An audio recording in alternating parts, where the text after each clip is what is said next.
Hello.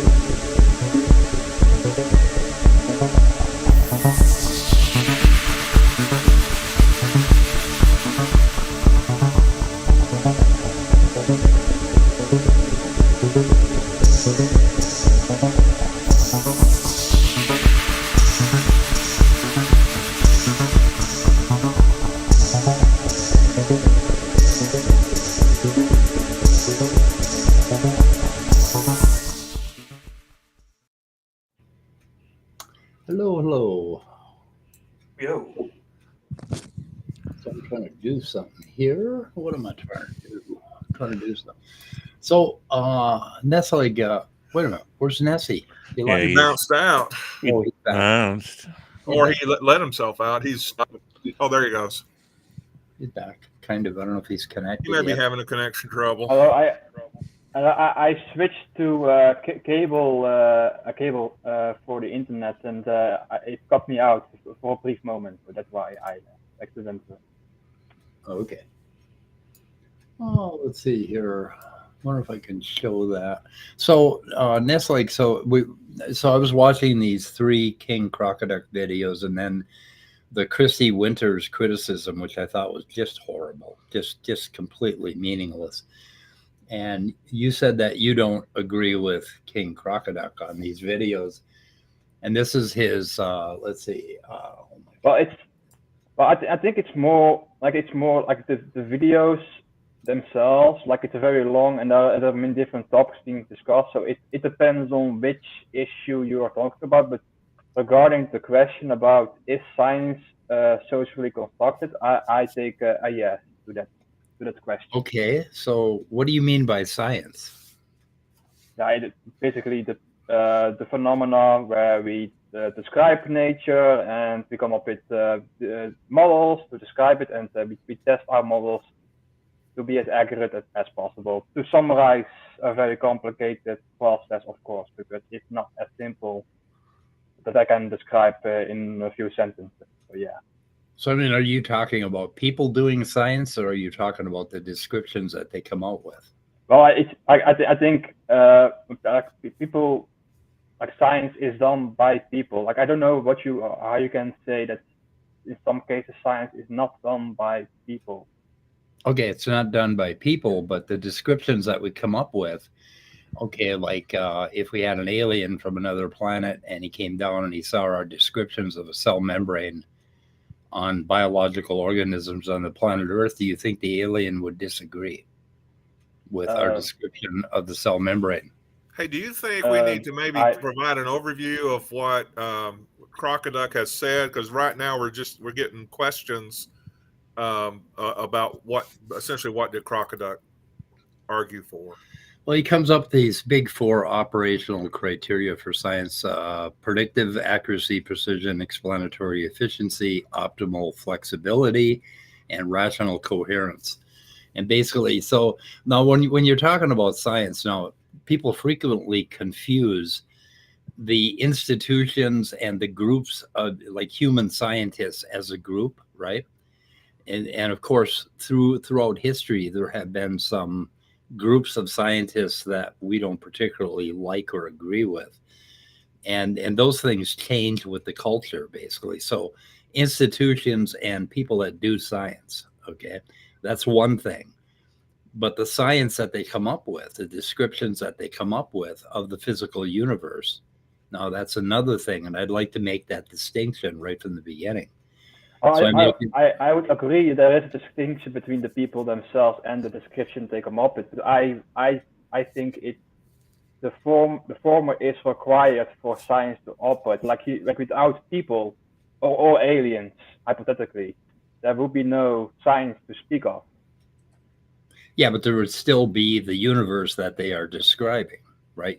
But the universe and our scientific descriptions of the universe is different. They are not the same. The map and the place are different from each other. Yeah, of course, the description is going to be different. It's going to be something that humans have, come up with. But what is wrong with those descriptions occur phenomenology? They are phenomenal occur through social process. And that's why I agree with the statement. Science is a social. So social what did we get wrong about the solar system, for instance? Okay, it's not like the statement science is a social construct does not mean science is wrong. It just means science is a constructed socially. It doesn't mean it's wrong. It doesn't mean it's not accurate. It means just what does that mean? It is. Okay, I mean, if the description is going to be the same, whether science is a social construct. Okay, if science is a social construct and we have the aliens who have one society and one culture and one way of looking at things, and then we have humans that have another, and they both write in their own language or in a shared language that they've come up with, a description of the solar system, what do you think could go wrong with that description of the solar system? I don't think that question is relevant to the question whether it's a social construct. Like, again, it can be wrong, it can be right. It still remains a social construct. Well, okay. It could be wrong. It could be right. That's the question we're trying to. Is there anything wrong between with our description of the solar system? That's the question. I mean, could it have been another way? What would be another way to describe the solar system if we had a different social?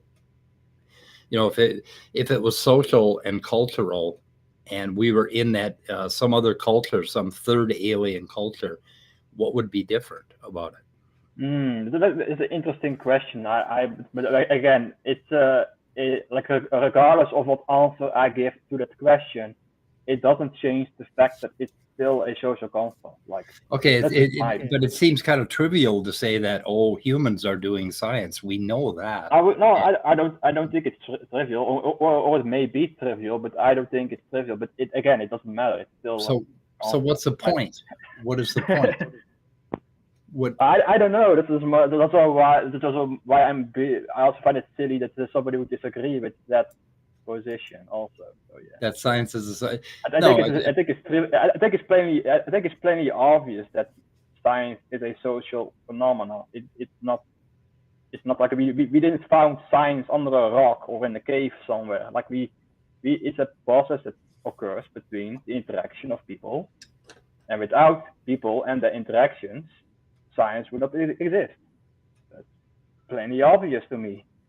Okay, but what's your point? I mean, what does it matter that I just made my point. It's plainly obvious to me that it occurs this way. It doesn't occur like in the ether or in the grass on the hillside. Well, Nestle, here, let me describe it in these terms and see if you can provide any help here. What I took away from it was the sociologist, what was her name? Something Winter?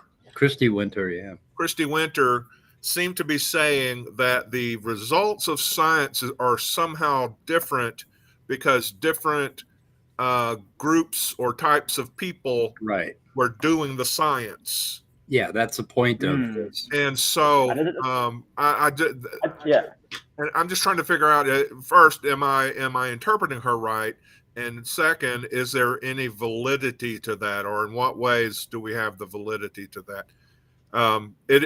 Like the one thing he did point out that she pointed out was the horrible Tuskegee experiment where black men did not receive treatment for syphilis, even though they said they were the doctors said they were receiving the treatment, just to see what advanced syphilis would do to them. And that wasn't an experiment.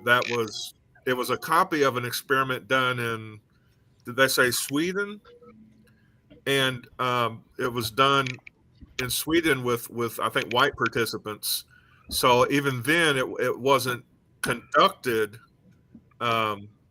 in a compatible way. So the choices of who to do it to seem to have racist motivations, but what the hell does that have to do with science?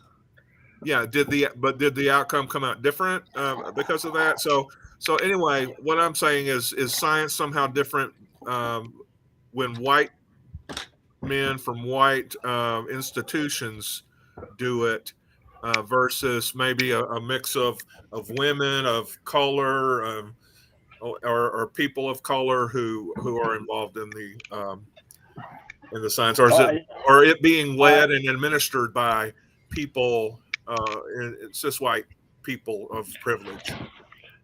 Again, I will say that those are very interesting questions. I will ask, regardless of answer I give, I still maintain the other position that I maintained last time. But to answer your question, I do think that people with different motivations will ask different questions, and when people ask different questions, the science can be different depending on the questions we ask. Who's making a martini? I don't know. Yeah. When I play my trumpet during a stream, I always hit mute. So, but I think one thing that even I think even King Crocoduck would agree with, because he made a video about it once. He mentioned Lysenkoism, and that Lysenkoism was a time during the Soviet Union when certain thoughts and questions were not permitted to be asked, and those were suppressed. Even in that system, probably results weren't allowed to be reported if they disagreed with Lysenkoism. That's a. And I think it's also one example of how different motivations of people can influence the scientific process. But let me announce to any lurkers out there that if you agree more with Winters than with Crocoduck, or you tend to agree, let us know. We'll get you in on the stream. I don't know every position these two people hold, so I'm depending on the position, I may agree with one or the other or both or neither. Yeah. I understand that. It's just we're just trying. For one thing, like I said, we're here. We have you here because we're hoping you'll keep speed straight, because he's trying to convert me to his way of thinking. I'm not ready yet. Yeah, I'm trying to get Scott not to put pineapple on his pizza anymore. That's what's at stake. He's also a postmodernist, I've just found out. I was going to cancel Scott, but it's a good thing I'm just a few years away from death. That way, my postmodernism won't affect anybody. Right. So, in around 1900, Hans Spielmann and Hilde Mangold started studying embryos, and they did a whole lot of work. And Spielmann won the Nobel Prize in 1935 for that work. And in a lot of textbooks that I have, they call it the Spielmann organizer. Basically, it's a spot in the embryo that organizes things, right? And in some textbooks, they call it the Spielmann-Mangold organizer, because Hilde Mangold died in 1924 when her kitchen stove blew up on her. And so she never got any recognition and was kind of forgotten by history, and some people popped it up. Now, that ain't science, okay? That's the good old boy network that was going on in early England and probably Europe and the United States, that favored men in science, that sort of thing. That's one thing. And that all of that's a tragedy, and all of that racism and everything else, that was a fucking tragedy. And what Hitler's scientists did with his, with science, that was a tragedy. But there's something entirely apart from that, and I think that's what King Crocoduck was talking about. And now there's a whole group of people, and I think they're called postmodernists or whatever, that are coming on and saying, well, science is just, it's a human endeavor entirely, and it has nothing to do, that the description of the universe would somehow be different if it was another culture or another, that there are different kinds of science for every culture, right? Do you think there's a different kind of science, particularly for Ethiopians or for Native Americans? Do you think we should have separate sciences? Well, I think that's a fair question about indigenous peoples, because I think people would say that there is value in the science, or there is science in the viewpoints of indigenous peoples and their culture, or like our Native Americans, as well as the what do they call them in Australia? The Aborigines. The Aborigines. I'm sorry. Yeah, Aborigines. Yeah, and then there are all sorts of tribes and peoples in South America as well as Africa. So well, their particular take on flowers and healing, does that constitute science, or how many of the 4 operational values or 4 operational commitments, whatever they're called, do they actually develop, and do they need to? For it all to be 4 of them, all 4 of them. And that's the important part. Okay, they were doing science. Basically, they were making predictions. I give you this herb and you are going to get better, or whatever. Or that's really simplified. I mean, they probably knew a hell of a lot more about things than that gives them credit for. But explanatory efficiency, yeah, they had that. They had ways to explain what was going on in the world, and that was science. And optimal flexibility, they would change if some new information came up, I'm sure. Rational coherence, yeah. It basically, it was our coherent way of looking at the universe with the instruments and the information we had at the time, right? And there's nothing wrong with that. Now you may have an Eastern somebody of the Eastern religion persuasion, right? That will come into a group of Western scientists, and Western scientists are trying to find a mechanical causative mechanism for something. And the person from the East will see a greater picture, and they'll see something in terms of overall complexity and whatever. And then they would add that to that description of science, but they're all going to come up with the same goddamn conclusions at the end of the whole discussion, even though you've merged 2 cultural ideas, or you've had 2 different kinds of thinkers attack the problem. But I mean, if you take any group of scientists, you're going to have 5 scientists, you're going to have 5 individuals with 5 individual ways of thinking. And we don't give a shit about that. All we care about is what they discover. And that's called science. And so if you want to claim that science is just something, or like what we've come up with about the description of the universe or the cosmos, that somehow is culturally attached, then I disagree with you. No, that we're trying to get above culture. We're trying to get above our human senses, and we're trying to come up with a description of the universe that works, right? Had nothing to do with culture.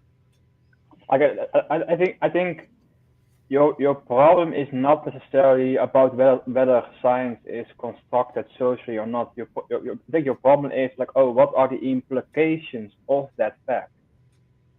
Implications. I think that's your main problem. Implications of what? You would agree that science still operates as a social phenomenon, but you disagree with the implications that, if science is a social phenomenon, does it mean that our descriptions are like wrong or inaccurate somehow? Yeah.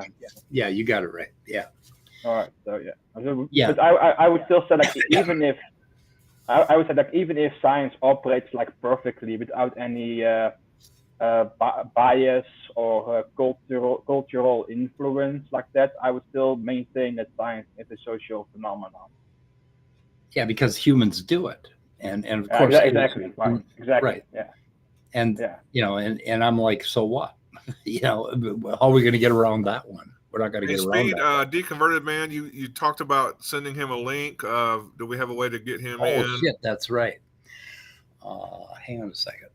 And also, deconverted man,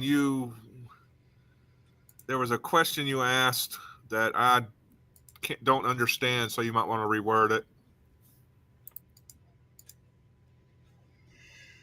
Oh, am I going to be able to find? Oh shit! Oh come on! Oh come on! So, Speed, have you also added the links to the Crocoduck videos? Yeah, he's added that. So I don't know what you're asking, Deconverted Man.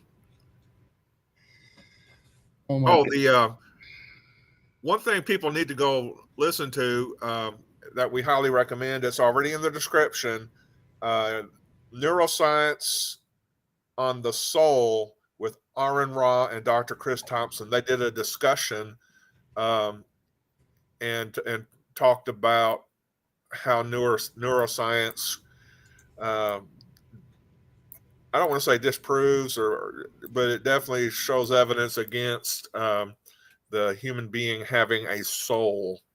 So go ahead and check that out. It's a fascinating discussion. Anytime Dr. Chris Thompson talks about neuroscience, there's always something great to learn. And this video is no exception. Okay, let's see, link. I couldn't find them on my personal account for some reason.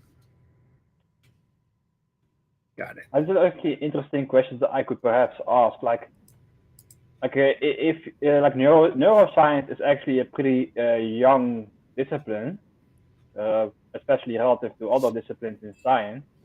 And I would ask, like, if we didn't believe in the concept of souls for a long time, would neuroscience have been much more advanced now? I think That's so. a pretty interesting question to ask.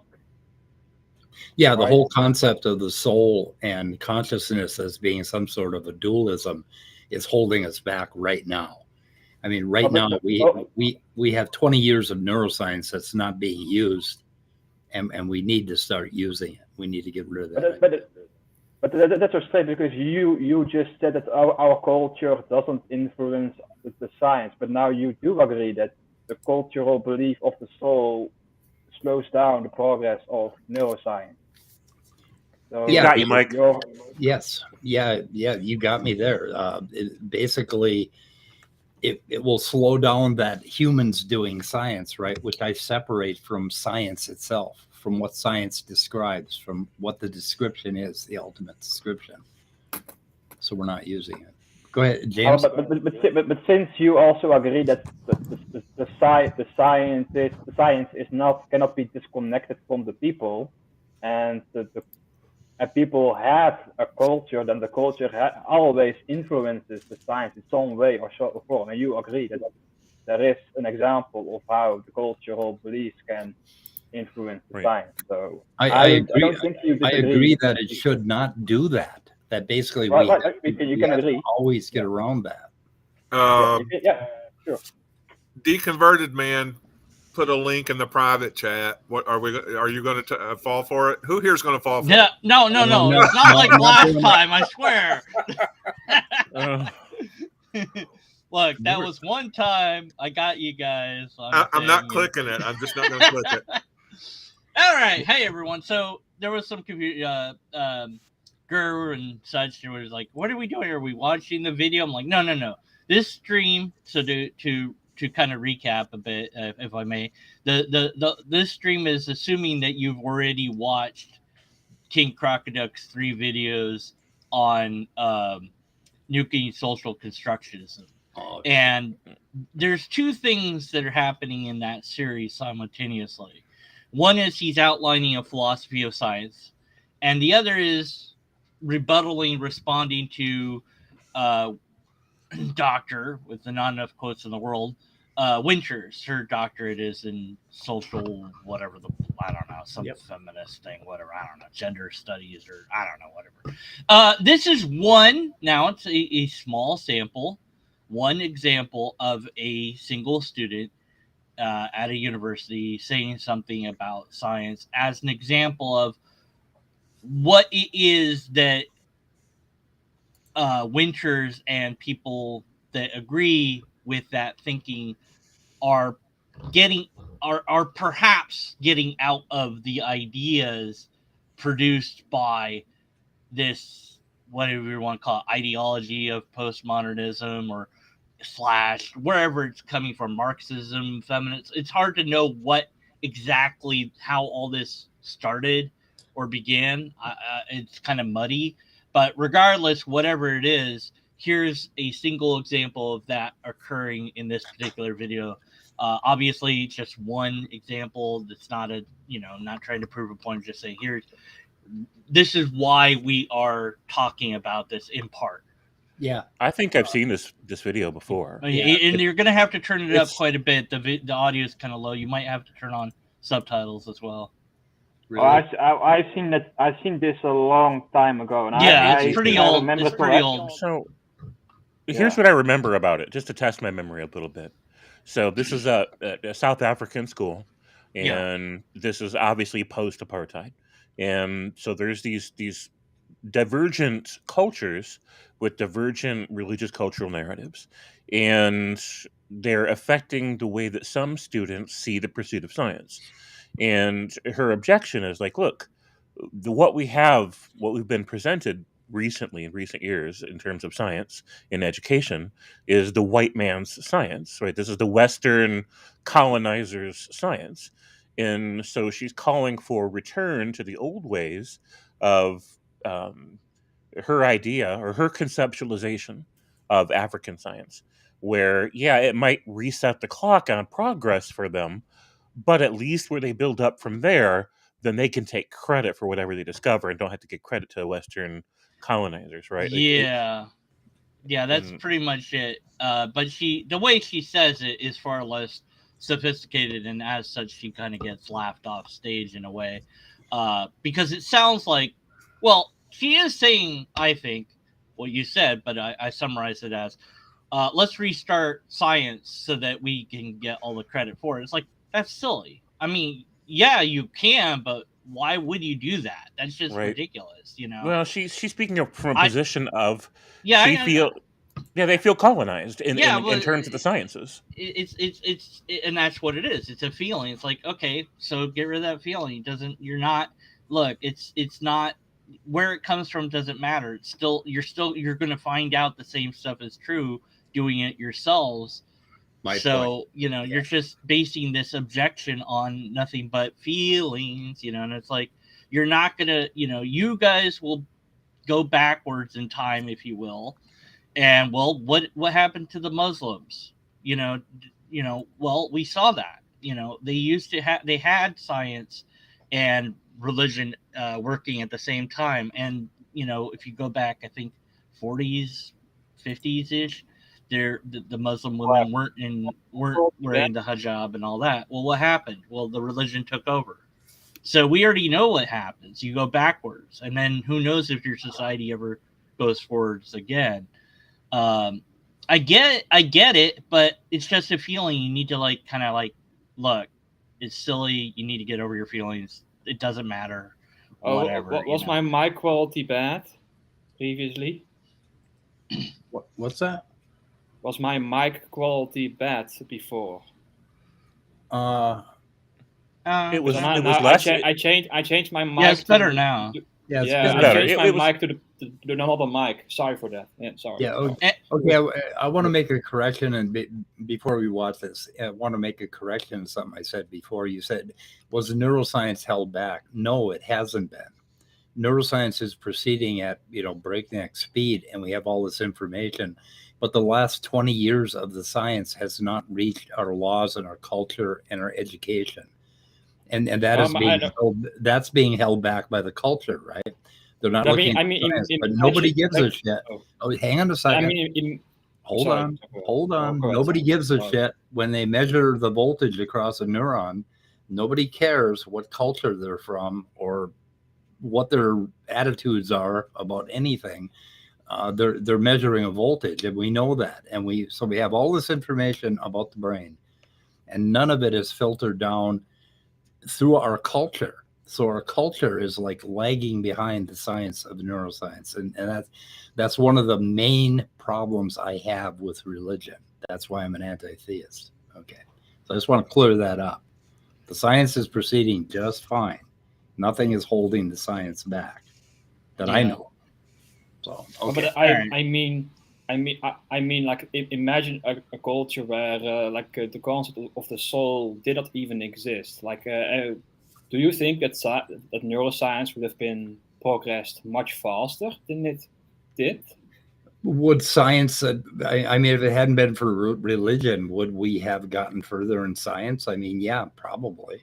Oh, We would have then you gotten agree further that in science. you agree that the culture can influence the trajectory of scientific establishment and such. Yeah. Yeah, but it can't influence the science itself, the science as a But body of work. you just admit that it does. Like you just agree that it did.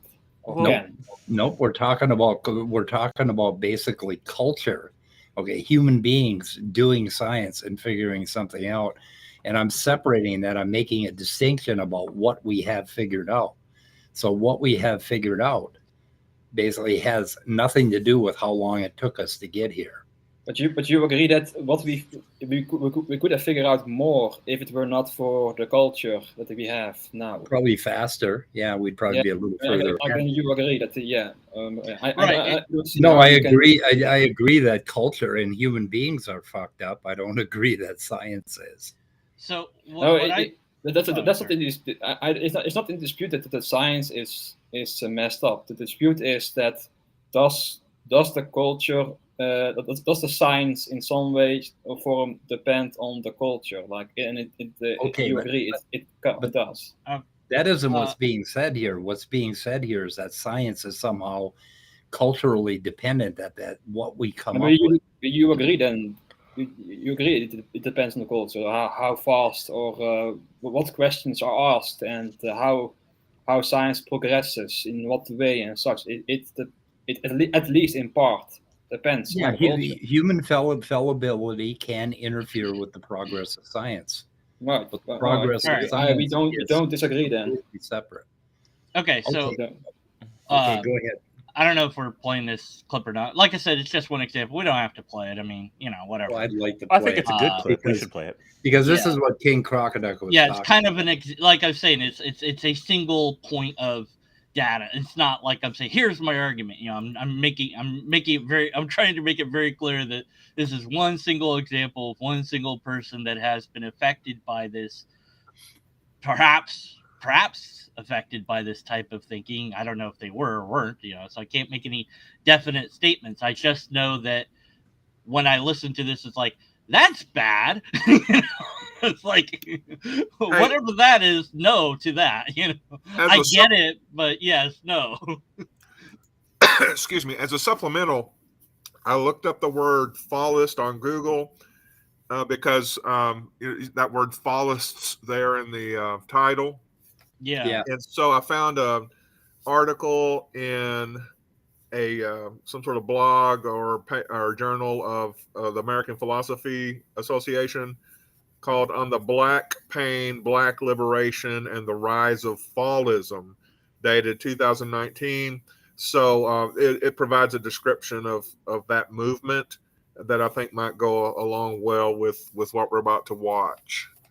Yeah. So the link is in the private chat. I'm about to put it in the side chat. If you could put it in the description speed, that would be excellent. Yeah, I also have a relatively new thing that came to my attention. Now I don't know if people sometimes don't like the commenter in question, but this guy John Strozel confronted this professor who happens to be have Marxist leanings, if not outright Marxist. And this professor gave this talk in front of a bunch of, I don't know who, other professors, I guess, and said, that things were racist and, we need to get rid of the higher end classes, what do they call AB classes or whatever those are, because they're unfair and all this sort of, racist this, racist that. And it's like, this is nonsense. You're lowering the bar of education because you feel like some group is not being represented, quote unquote, enough. And it's this strive for equality of outcome rather than equal access for all. Everyone has equal access, hypothetically. Now, maybe you want to say, well, these people didn't get access to this sort of education because they were from this neighborhood. Right. Okay. But that needs to be, that's a different problem than what you're trying to fix, which is you're saying, well, let's just get rid of it. then everybody's equal. Yeah, sure. We drive the bar low enough, then everybody is equal. Everybody's equally stupid, right? So you want to go the other way around. I get what you're trying to help, but you're actually making it worse. By removing, you're saying that all these things are racist and whatever. It's like that's not like. You need to show that, one, and then secondly, even if it was true, is it really an argument to say like we have these standards are racist? Are they? I mean, it's not saying you can't apply if you're pink. It's like I don't know, but it's another sort of example. I'd put it up on my my community timeline, but again, it's kind of another example of this sort of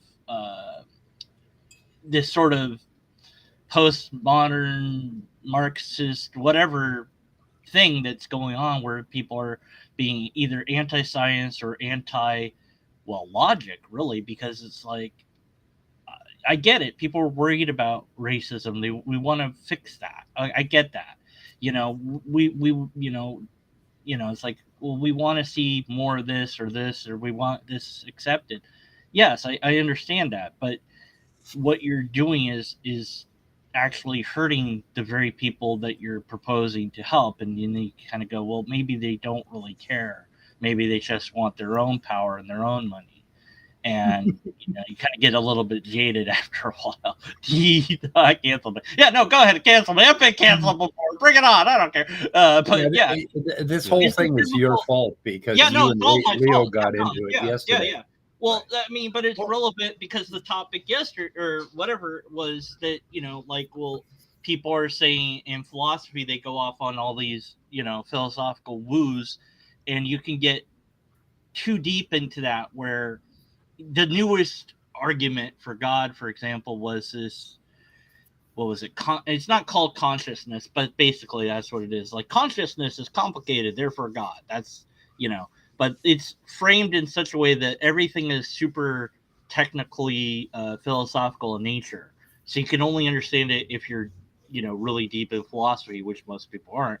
I looked at it, I'm like, oh, this is garbage. and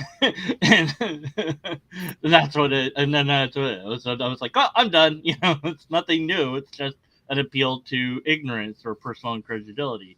Well, to answer to respond to your comment about them just wanting their own power, you're absolutely right. They do want their own power, but the question is it right for them to get that power? And they may just have a case, because remember, this is South Africa. Oh, right. No. The actual power is white.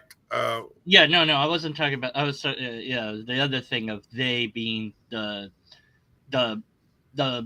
professor of that happens to be a Marxist, that he personally wants power, whatever. No. I'm fine with Africa running Africa, whatever. They need to do that, whatever. That's their, hey, yeah, sure, go for it, But I don't know. They may actually want to embrace Marxism. So yeah, maybe.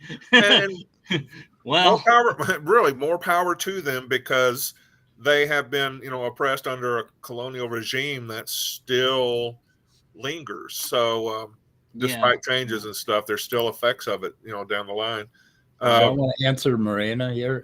What I'm arguing against is anti-realism, basically. Yeah, that's kind of what the point I was trying to make too. Is that we actually have an anti-realist in the live chat, so there we go. Sociology. I'm a moral anti-realist. Sociology is a science wannabe, basically. It's someday it'll be science. It's hardly a science anymore. Yeah. So someday it'll get up to the caliber of real science, but not yet. Hey, Leo. Can we get Leo in here? Or, no, I want to find out if Leo knows about this Fallist movement from South Africa.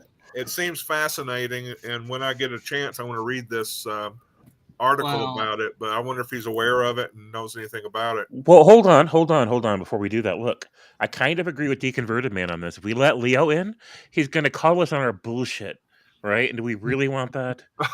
Is he though? I'm just saying. Oh, yeah. Well, none of us are saying something wrong, Leo, I don't mind hearing about it. Just give me time and space in there to ask questions and get responses from you. None of us is educated enough on the topics we're pontificating about, so he's not listening anyways. Yeah. I think social like when science, push comes to shove, like we don't disagree. Like Peter's already acknowledged that the culture. Oh, right. That's what I was going to say. That science, so, culture affects science. That was the tangent I was going to. Right. That's what I was going to respond to earlier, but I forgot because I went off on a tangent as I do. So I think you're half right, and so when you have a half truth, that's the logical fallacy. So you don't want to say it. It's like science is a social construct. Well, no, and I think it's fully a construct socially. No, fully. That's what the natural nuke kind of blows out of the water, because I think everybody was kind of trying to say this, and I'm trying to find a way to say it.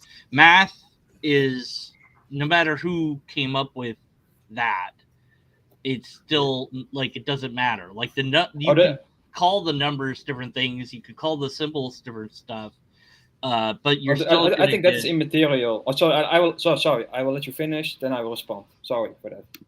Yeah. So math, the way that it's done, like the different equations and whatnot, that still works no matter who makes it. And so we go, well, it's socially constructed. Well, what does that mean exactly? Well, Leo's full of shit here. Basically, I believe that mathematics is a ontologically physical nature of the universe, basically. Yeah. I mean, it has nothing to do with humans. But that's not what he said there. May I respond? I more or less agree with Leo, because I think it's irrelevant whether math is right or science is right or wrong. It doesn't matter. Like, it's still the process itself happens through social interaction. Like without people existing, without the social interactions, it would not be there at all. Well, yeah, and that's what I was saying is you're half, and that's what we mean by social construct. We don't mean that it's wrong. We don't mean it's wrong. That's what I'm saying is the half truth. Because if there were 7 billion, it's not a half truth. It means what we say it means. Like we mean it's a construct. Yeah. No. If there were 7 billion human corpses on the earth, there would still be the number 7 billion, because there are 7 billion corpses, even if we weren't around. So the math would stand. The math has nothing to do with humans. And in fact, I think you are confusing the map for the place again. The whole purpose of science is to try to get around the organism that we are. And try to come up with something that's a little bit deeper about the universe. And that's what we do with physics. And I was trying to say is that the what they quote, well, sorry, I hate using that word, but what the people putting forward the statement X is a social construct, what I hear from that is it's subjective.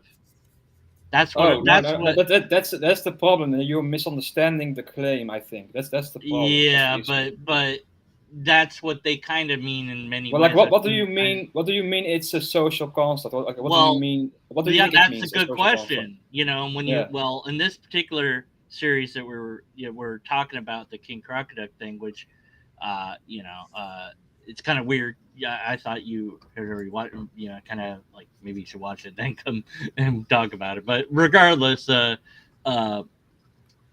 version of it really does mean it's subjective. That's what Winters means by it. So I push back on them, like, no, it's not. No, it's not subjective. It is objective. Galileo looked through the telescope and he saw what he saw. The church didn't like that and tried to say, oh, no, well, what you're seeing is little tiny dots on the end of your telescope. He's like, no, I cleaned off my telescope. Oh, well, what you're seeing, just kill him. Let's just, whatever, put him in jail, get rid of him.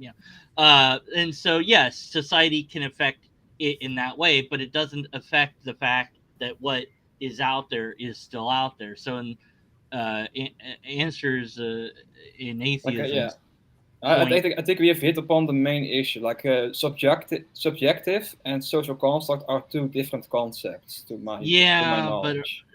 Yeah, but are they though? That's the problem. Is you run into this sort of natural language problem where,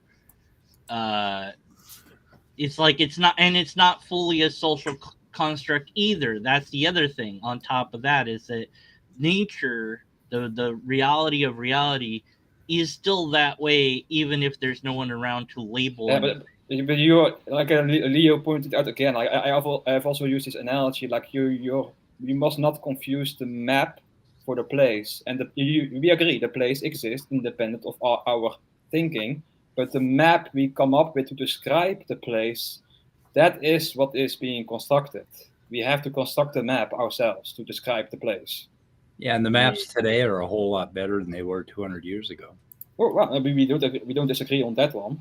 Okay, well, that's a right, and yeah, I would say I would agree that the map is the construct of the reality, but then by saying, well, there's still a reality would the map exist without us, without our social interactions and such? No, but the reality would.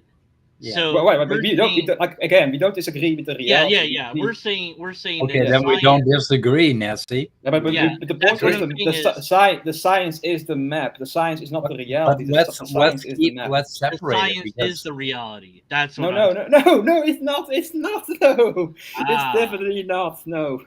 Well, the science is the map. The science is the map. No, it isn't. No, I don't what agree. What we're trying to get to is a more perfect map of that reality, right? But we are talking about a reality outside of our ability to map it. We understand that we only have to that we have maps, that the maps resolution perhaps. If humans did not exist, would the reality still remain? Yes. What's that? Yes. Okay. So, but would science still remain if humans did not exist? A name? Remain. Would science still remain if humans did not exist? The reality. So science and reality are not the same thing. But we're not talking. That's the point. But it is the same thing in our minds, in me and Deconverted Man. That's what we're talking about. When we talk about the science, we're talking about what we are describing. We are not talking about something that man came up with. So we have a semantic difference, and that's what we keep stumbling over. But I want to point out what Marina said here. If you think that scientific knowledge is infallible to human biases, okay, it isn't the goddamn knowledge that's fallible here. That isn't why Nazis existed. That isn't why Soviet agricultural science failed. That's what humans did with the science. And that's what I'm talking about. If you're equating science with reality, that's a pretty big mistake right there. It's what I mean by it. It's what I mean by it. I could call it reality if you want. Yeah, that's where I kind of just dumb it down and say lobsters exist. If we can't, they're trying to lump all of this science. Right. That's what I'm saying. Papers. That's what the Winters and people like her. That's what they are doing, and that's what we are objecting to. Now we're in a semantic sort of muddled middle ground. And we are not. We are being clear. Like we agree that the map and the place are different things. There is no semantic dispute right there. So, and the science is the map, not the place. No, the science is semantic difference. The science is the effort to write the map, to make a better map. That's what humans do. That's a scientific endeavor. Okay, the science is not the fucking map. Yeah, it is. I would say it's partially the map, and it's partially a description of the thing that the map is pointing at. So it's both. Oh, so it is the map. Like the map is the description of the reality. No, it's both. It's both. There. Everybody's wrong. Everybody's right. Okay. Okay. Because that's what I was saying with the half truth. Is my point is like it's not like. Because when you say it's a social construct, and what I think of, like I said, it's like, well, you're thinking of it the wrong way. It's like, yeah. Do you agree that do you agree? Like when we like no analogy here. Just like we have a map. We have a map that describes something like a place, like or a village or something. Do you agree that the map is constructed by us? Yeah. Yeah. So there is no it does not mean that the map is subjective. It just means it's constructed. So we are clear here. There is no dispute about this. Constructive is okay. As long as you're not saying that Chinese science is different than, American science, right? Yeah, because we have two different cultures, right? But I still want a middle ground so I can kind of be right on a technicality, which is my favorite type of being right. Okay. Anyways. Let's listen to this clip. Yeah, listen to the clip. Because I think this clip is kind of what we're pushing back against here. Yeah, in the end. It was long time Let's find something ago. we can all agree to disagree with. Yes. Well, I think it was 6 years ago that I saw this. So. Okay, so can I respond to your submissions, because I wanted to directly respond. I was actually thinking about this coming here because I thought that it was going to be one of the coming questions. How do we even start to decolonize science? Because science is true because it is science, and what can you do?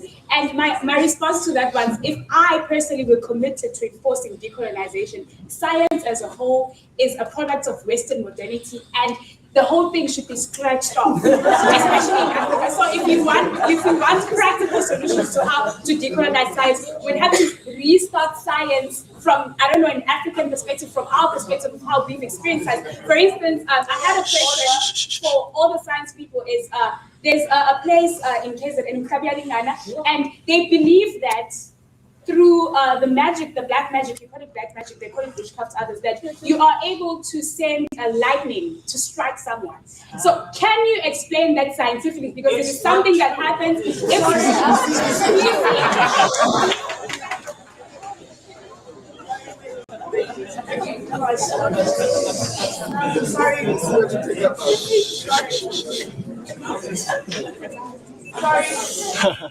Sorry. I need to address you directly. When we started this, we agreed on certain house rules. Okay. And by you doing that, you're disrespecting the sacredness of the space. And so I'd like to ask you to first please apologize. Yeah, that was the part that I couldn't quite understand. The guy asked the question, right? Yeah. You're being rude because they're being rude because they laughed at the idea that black magic can make somebody, and that's rude. Oh yeah, to say that doesn't happen, that's rude. Yes. No, I think the problem was it doesn't happen. Someone it's just true. No, I think the problem was that they interrupted while she was speaking, and maybe the policy was you have a time to speak without interruption. That's maybe. Well, I think they laughed the at her policy because what she said was stupid and deserved to be laughed at. So I don't know. I don't agree with that. Yeah. Well, no, what she said is stupid. Magic doesn't cause. Well, you can disagree. Yeah, you don't interrupt somebody because they're being stupid. Well, no, but they laughed at it. No, yeah, I'm saying, it's rude, but I'm saying they did laugh at it, but they could have covered their mouths. They could have hit it. They didn't want to because they were making a point.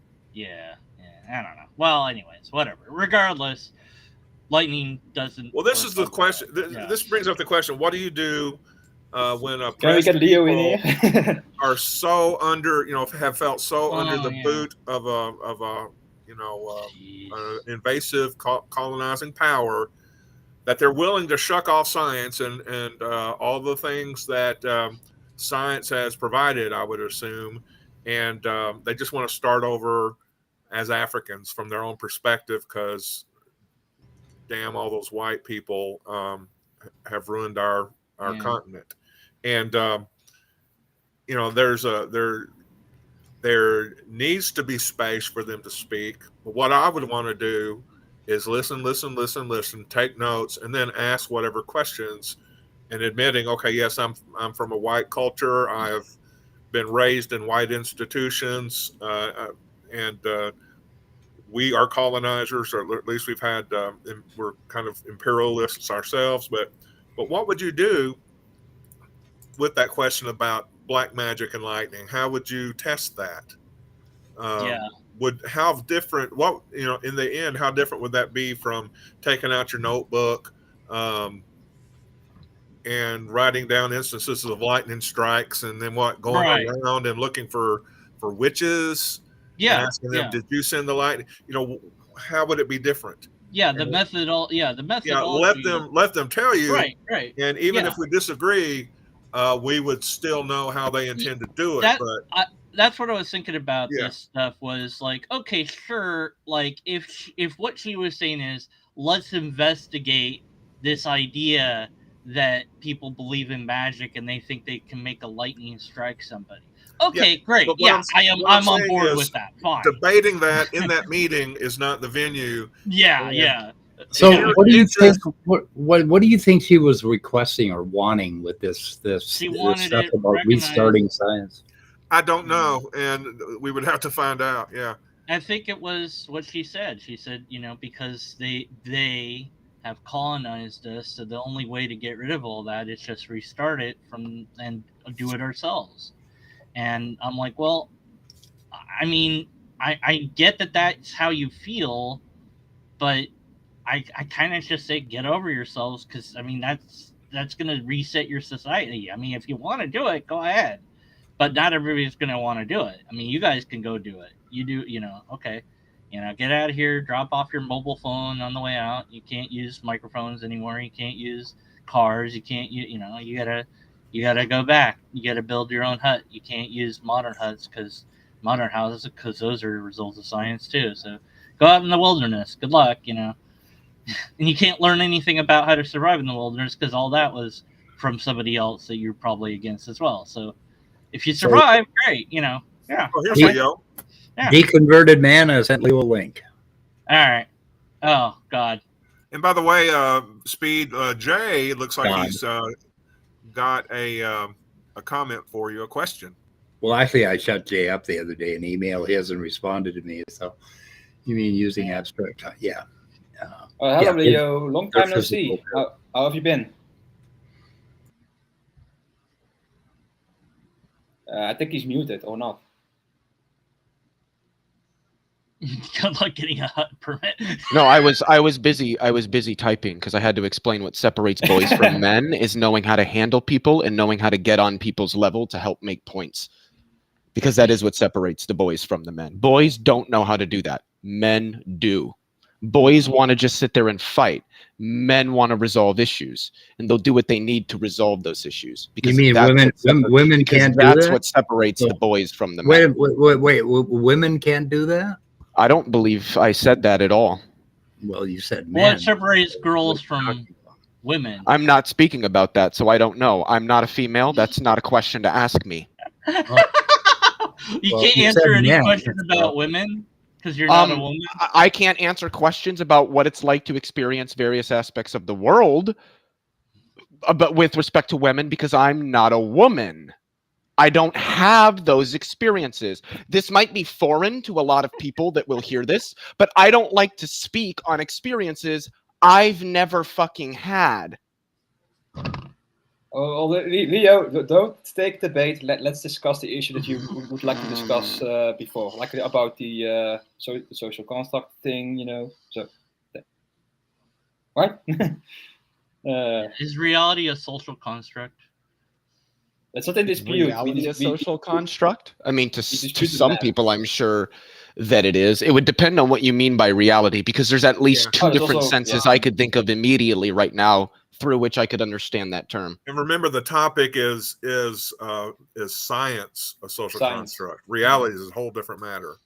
Yeah. Well, I mean, if you say reality and you mean like the physical external world that we inhabit, obviously not. But if by reality you mean the lived experiences that a person or a group of people have, then yes. So it depends on what you mean. The lived experiences. Oh, yes. Can we quantify that in any way, shape, or form that's meaningful? No, like most aspects of like social issues. Right. So in what way is lived experience relevant in science? Because it's relevant to understanding how particular physical systems operate. like human societies, which are physical systems. So then it can be tested and examined and quantified. I mean, if somebody tried, I'm sure they could probably find a way. I'm not going to do that. I don't think most social scientists are. They don't care. We can still derive conclusions. We can still develop models, and we can still explicate areas of reality without having to do that. So it's really just not necessary. So what is it you do exactly? What is it? Who does? Well, you said we do in social sciences. So what is it that is done? What is the methodology? For what? For whatever you do. I don't know what you do. But like what specifically? This is like asking what's the methodology in science? Yeah. Well, that depends. Are you talking about physics, chemistry, biology, condensed matter physics, cosmology? They have different methodologies. What astronomers do to arrive at conclusions is different than what geneticists do. So just being vague doesn't help me. What specifically are you referring to? These lived experiences, what's that? What good is that? It helps us understand how various people live in the world and how we interact with each other and how this bears on our society broadly and on people in it. Now, maybe that's not important to you, but it's important to like most of us humans. Also, a big implication to how economics works, right? Exactly. Yeah. Economics, power differentials, government stuff, academic stuff, the inequities that exist in our society. These are going to be understood by understanding lived experiences and the relations between different demographics of people. Because most people have no idea about how deep and how nuanced social science actually is because they've never read anything on it. They don't know anything about it. If you want to but you have.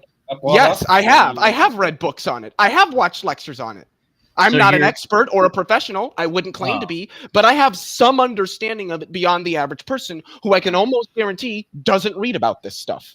Oh, okay. So in last time, King Crocoduck, you said was full of it, and you had no rebuttal to any of that. So I'm wondering what's your rebuttal to what King Crocoduck said in these 3 videos. I don't really care what he said in these specific videos. My claim didn't have to do with what he said in these specific videos. My claim was a broad one that I do not think that he has a very strong understanding of social science, as indicated by his rejection of a variety of areas accepted by the vast majority of social scientists. Can you show did he claim to be a social scientist? Well, then why is he talking about social science? He's talking about Kristi Winters, who subscribes to a specific idea of social science, postmodernism, which we are strongly objecting to. So, how do you guys understand postmodernism? I understand it to be complete, utter nonsense. That's not an explication of what it is. That's just emotive language. I'm looking for something informative. Oh, well, it's full of logical fallacies as well. Well, again, that's not informative. Like, what does it mean to say postmodernism? What does that describe? Skepticism toward the meta-narrative. I've just been accused of being one. Well, it's not my position to educate you. You need to educate yourself. That sort of. Well, no, I'm just asking how you understand this. And then when I ask you to specify what you mean, what I find is that you can't actually give a definition for what postmodernism is. You just use all this. You use all this emotive. See, that's what I'm talking about. You use all this vague emotive terminology, but you have not thus far define what postmodernism is. And I don't think that you know. And this is exactly why I asked this question. Be loud. Okay, I can't hear you. Okay, explain what it is, please. Go ahead. Yeah, you explain what it is, because I don't know what postmodern is. Also, but why do you say it's nonsense if you don't know? It's emphasizing the role of culture and language on how we think about reality or what we find about reality. It is asking me the question, what is God? It's nonsense. It's incoherent. It's not a thing. It's made up. It's illogical. That's the same question. I can't define it. It's defined by the people that promote it. So whoever's promoting it, they need to define it. They need to show how it's logically. Well, but you're the one that used the word, though, right? You're literally the one that used it. I just want to know how you understand it. See, this is what I'm talking about when I say that people like to have loud opinions about things they don't really understand. But you're pretty loud right now, aren't you? Yeah, but I understand what postmodernism is. Okay, well then explain it to us. Okay, so postmodernism is this idea that like well, so it's sort of this expression of, I don't know if I would call it like a full-on rejection, but some might, of modernism, which was this idea that our technology and our philosophy and our art and all this stuff should reflect this industrial world that was emerging at the time, and the way that we structure our society should center around that. Postmodernists are either going to be skeptical of or reject that.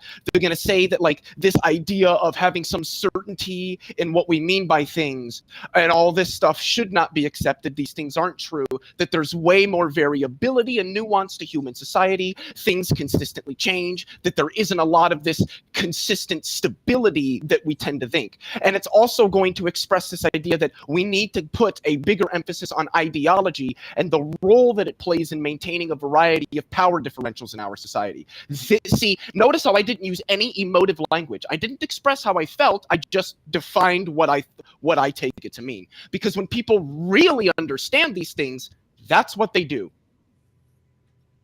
Wonderful job. Okay. Well, King Crocoduck knocked down this particular version of this particular type of postmodernism in these three videos. And that's what I'm referring to when I'm talking about postmodernism. It might not be what you described, however, and that's fair. Now, wait. If it doesn't describe what he described, then how does it refute what he described? Yeah, it kind of doesn't, because we're talking past each other. That's kind of the thing. It's like, I mean, you're being incoherent right now, Deconverted. Like you said, like, oh, King Crocoduck refutes what Leo said, but then you also said I asked him what Leo described doesn't describe. It's like it's its own thing. That's what I said. Is the problem is like the postmodernism of Winters is different to some degree than the postmodern that Leo laid out here, and a lot quieter too. I'll note. I just want to say, Jason, I think you got it backwards. My 3 is like other people's 8. I'm actually on like tune 2 right now. I'm not even tune 5, buddy. And it's not that, like I'm like loud or angry. It's I'm passionate about these things, and I put emotion behind what I say because I think it does a better job, of like sort of. I think it's important not for us to use emotive language when we speak. We need to be informative. Not that there's something wrong with using emotional language. It's just that's a different discussion, getting into nuances of that. But having emotion in what we say, passion in the things that we believe, and a confidence in rising up to defend them, I just don't think is a bad thing. I find it funny that people, I'm not necessarily saying anybody in here has done it, but I've seen it happen other places. A lot of people attack me for this. And at the end of the day, I'm going to be honest, this is only speculation. I have like no evidence for this. It's just mere speculation. But I think a lot of it has to do that there are people who don't like the fact that they can't speak with as much passion and fervor as some other people can. Or it might be that you're technique. I like you for it, Leo. I like you for it. That you are speaking so passionately. All I care about is the argument. But I don't think you need to be so loud when making the argument. But any rate, so King Crocoduck annihilates Kristi Winters in these 3 videos. That's what matters. I mean, if you haven't seen those 3 videos, then you really don't have any commentary to add one way or the other. If you want to watch those videos, then do so and come back after you've done that. I probably won't watch those videos. Okay. Just for the same reason that I'm not going to go watch Standing for Truth's channel. Why? Okay. So why would I do that? Because you don't know. How do you because I don't watch Standing for Truth's videos means I can't claim that he's an idiot who doesn't understand anything about evolutionary biology. I have to watch his channel to make that claim. Is that what you're saying? Watch so if that's not what you're saying, then I can just that's isomorphic to King Crocoduck, right? I don't have to watch his videos to know that he doesn't have very well informed opinions on something. But you don't know that because in these 3 videos he might have. Well, I'm not speaking about specifically these 3 videos. You don't know what other videos I've watched. You don't know what other things. Well, that's fine. I'm not, and I already specified that I was speaking more broadly. I'm not. I'm just saying that I'm speaking broadly because, like, I've seen a lot of the things that he said, and he doesn't really understand that much about social science or social theory at all. And you're trying to specify it to like 3 specific videos just so that you can argue against the claims that I'm making because you've emotionally attached yourself to the things that King Crocoduck has said. No, he's right. You're wrong. Yeah, you can think that's fine. All the experts agree with me, though, so that gives me confidence. Sure they do. Yeah, just like all the biologists agree with me on evolution, and that's why I'm confident in saying standing for truth's a moron who doesn't understand it, even though I don't watch his videos and don't watch his channel. Right, so you don't engage in the argumentation then, because you don't need to.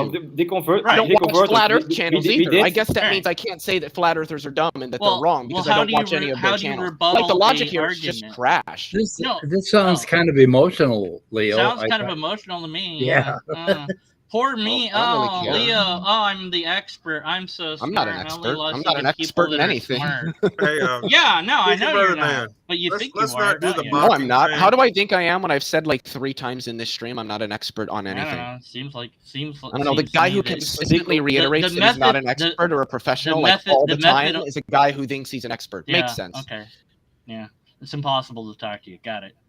Where did I admit arguing from emotion? I don't recall having admitted that. Yeah, no. All you've done You're is not say, admitting I know enough about this person to not watch their content in order to. Can we get the appeal of emotion out of the way, please? And in order to know that I can discard and not listen to this person's content, because I know, quote unquote, that they are not an expert in this, so therefore their opinion is going to be crap. So I don't need to watch it. Okay, great. That's not then you have nothing to add. Got it. Yeah, just like I have no nothing to add. I have nothing to add about the Flat Earth debate because I don't watch their channels. Goodbye, because I don't watch Flat Earth channels. Goodbye. I can't add to that discussion. Goodbye. No, you can't. I can't. Because you haven't had their lived experiences. Goodbye, because I don't watch his channel. Goodbye, because you can't talk about people unless you watch their stuff. Goodbye. Well, you don't have the lived experience of a flat earther, so you don't know what it's like to be a flat earther, do you? Like, but the converted. Like we have discussed the point of social construction irrespective of King Crocoduck's video. So we can discuss the point without having to refer to the videos. Well, I don't know about that. But my opposition to Leo is his crappy methodology when it comes to what's my methodology? People. Your methodology, as you've stated, is essentially I've listened to enough of X person to know that they are not an expert in Z. Therefore, everything they say is going to be crap, and I don't need to watch that. I've never claimed that. Well, isn't that what you're saying, though? Nope, that's not what I'm saying. What I'm saying is you. Okay, what have you listened to by King Crocoduck that you had such a problem with? Yeah. What was that? I think it might have been with this one video. Was it on Lived Experiences? He tweeted something as well. Was that on feminist theory or critical race theory? It was one of the two, I think. Yeah, he's just like completely disregarded a variety of widely internationally accepted concepts in social science. And this is no different than me seeing somebody reject widely accepted things in biology and then concluding, oh, this person probably doesn't really understand anything about evolutionary biology. Now imagine if like Nephilim Free came up to me and said, oh yeah, but did you watch their content? Did you see their videos? No? Well then you can't talk about it. Like it would just be fucking ridiculous. You can't debate reason. that particular thing is what I'm saying. That particular topic. But I never made any claims about that specific topic. Like I've said now for the first time. Yeah, but that's what So it doesn't matter then, does it? It doesn't matter if I'm not making claims about any specific topic. What I think about a specific topic. Why do you think I haven't made claims? King Crocoduck, which I don't think a broad one. You haven't convinced us, Leo. So convince us. I don't really care. King Crocoduck is exactly. That's an appeal to emotion. You don't care about what he says in these 3 videos. You haven't. Yeah, because I'm not talking about those 3 videos for the fourth time. That's all we're talking about. No, we are not. Well, then why are you accusing me of things when I'm not talking about what you're talking about? It's insane. I know it is. Well, maybe your methodology is wrong. Well, you don't know what my method. You keep talking about my methodology, and I don't know what you mean. Well, we will not talk about those 3 videos. We will not talk about. Okay, let's move on. I think it's a bit dishonest that you like shift the topic to just those 3 videos while we were not discussing just those 3 videos. We were actually those 3 videos are what this is all about. What this whole thing is kind of about. We were talking about different topics, like we were talking about social construction in general. It's all based on those 3 videos. Yeah. And if you haven't watched those 3 videos, basically the stuff that he outlines in there, I think is really right on, very well done. Could you summarize his argument? What's that? Could you summarize his argument? put up the four things Summarize his again. argument. The 4 points that you had on screen earlier. Well, I was expecting you to like verbally summarize it. Okay, his argument is that science is like a continuum from what we are as organisms, basically, and our approach to science is very natural. That it's not socially constructed. That it's part of the nature of what we are as biological organisms, and that would summarize his argument overall. And that part I agree with heavily. All right. What empirical evidence did he cite for this? Empirical evidence did he cite for this? Okay. What empirical evidence do you have for him being a total ass? That's not an answer to my question. What empirical evidence did he cite for his argument? Well, okay, you want empirical evidence for a philosophical argument that covered 3 videos? Well, I'm expecting there to be that you haven't watched, right? Empirical evidence for empirical claims. You want me to go find his empirical evidence in these videos? No, if you didn't see him cite any, then you can just say, I didn't see him cite any. Okay, his empirical evidence was basically a reference to biology. He was talking about organisms at one point, and he went all the way back to like bacteria or single cells that receive inputs from the outside world. And he started there, and he proceeded to explain his version of naturalism with that. And that's why I like the videos, because I think it's a continuum, basically. That we are at the head of some long continuum that starts out when the first cell got a message from outside through some cell membrane protein. Right? So the first cells were doing science. Yes. Yeah. Okay. See, now this is. Yes. Okay, I don't even know how to respond to that. That's just not even something discussed by philosophers or metaphysicians of science. So this is what I'm talking about. Oh, you metaphysicians of science and where am I going to? I wonder if you could. I wonder if either of you could tell me what like metaphysics one at a time, please. is. One at a time. Because I see a lot of people just like completely disregarding things, but I don't think they could meaningfully describe them. We've already seen this happen once. I'm only discarding what you say. Yeah.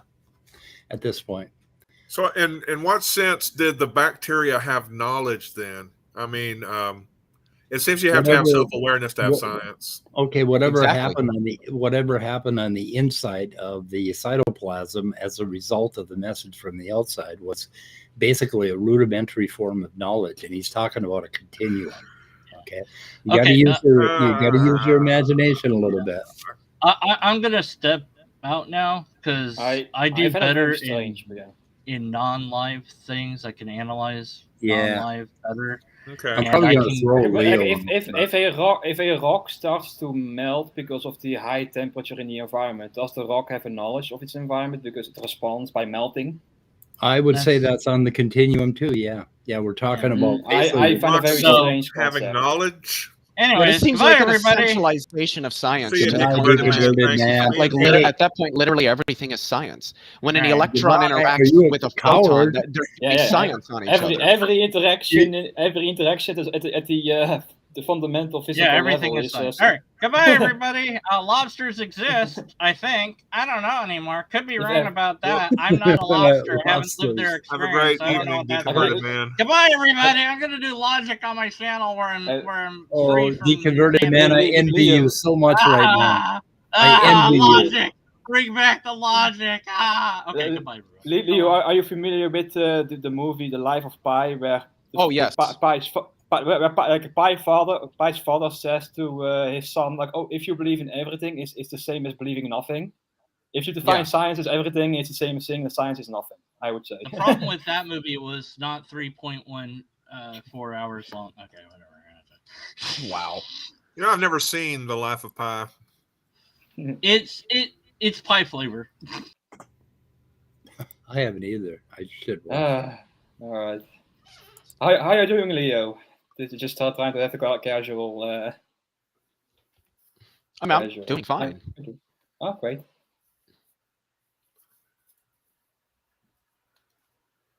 So, Leo, what's being missed here in a handful of words that you think, and you be quiet, Speed, that you think Speed needs to understand, or I need to understand, because I'm in search of knowledge, and I'm being accused of being a postmodernist, so I need to see if I fit the criteria. Well, like, are you talking about something specific? Because when I said that, like, there was a lot being missed, I was referring to specifically that video where that African woman was explaining science. Oh, okay. Okay, I gave some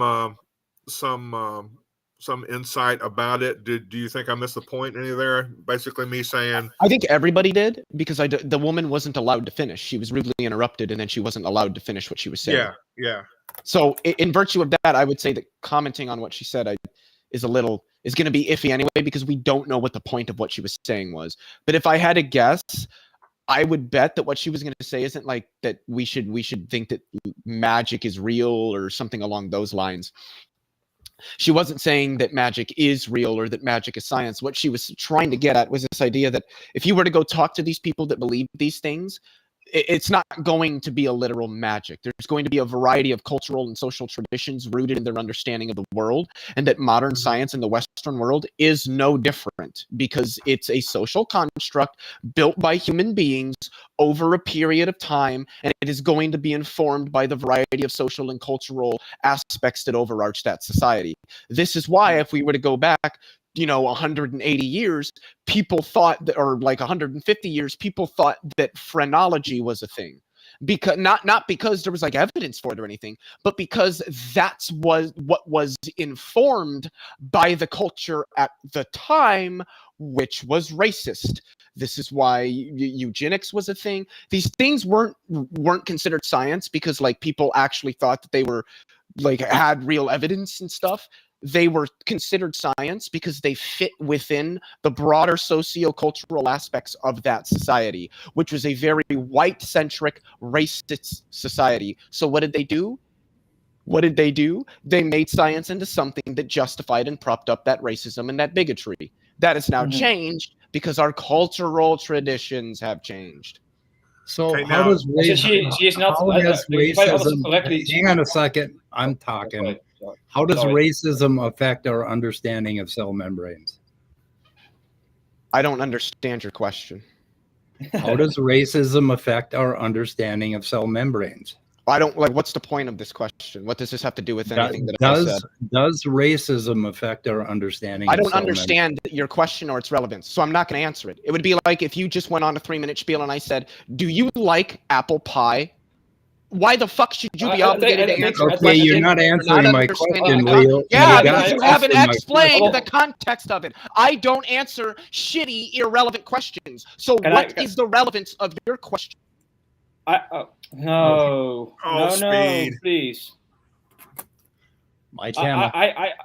Is he permanent banned? Or can you bring him back? he's just No, he's in the back room. He's in the back room cooling off. Okay, Okay, I'll ask you, Ness. How does culture and racism affect our understanding of cell membranes? I don't know. Oh, does it affect our understanding of cell membranes? I have a better question to Leo. If you can you aren't going to answer my question. Does it affect our understanding? I did answer it. I said I don't know. That's my answer. Okay, you don't know how it affects our understanding? I'm going to claim that it does not affect our understanding of cell membranes. All right. So your opinion. Could racism affect other results? I have a question to Leo. If you can bring him back, please. Okay, I'll bring Leo back. Leo, here's my question to you. How does racism, how did, or both, racism influence our understanding of human diversity? By treating certain classes of humans as less than, something that isn't actually scientific, but they thought it was, not because there was evidence that it was, because of the cultural traditions of the society at the time. This is not hard to understand. Please, for the love of God, I wish all these STEM lords would just go to a fucking sociology department and talk to an expert for once in their lives. Here's also the point of my question. The point is not that, for example, racism influences all science equally. It just means that it can especially regarding certain topics. That's my point. Like it infects broader interpretations and applications of science.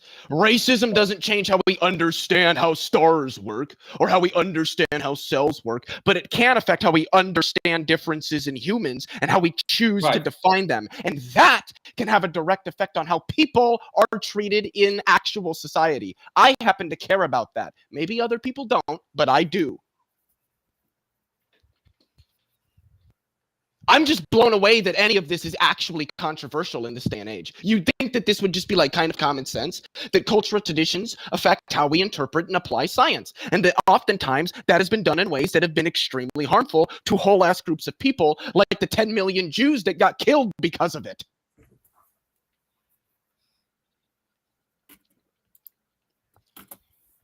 Or the people that were consistently enslaved because of it and then segregated from society because of it. Or what about what they said about autistic people or gay people, or what they're now saying about trans people, saying, oh, it's just biology, even though it's not, because this is their understanding of science is framed within the cultural traditions, because it is a social construct, like almost everything that humans do is.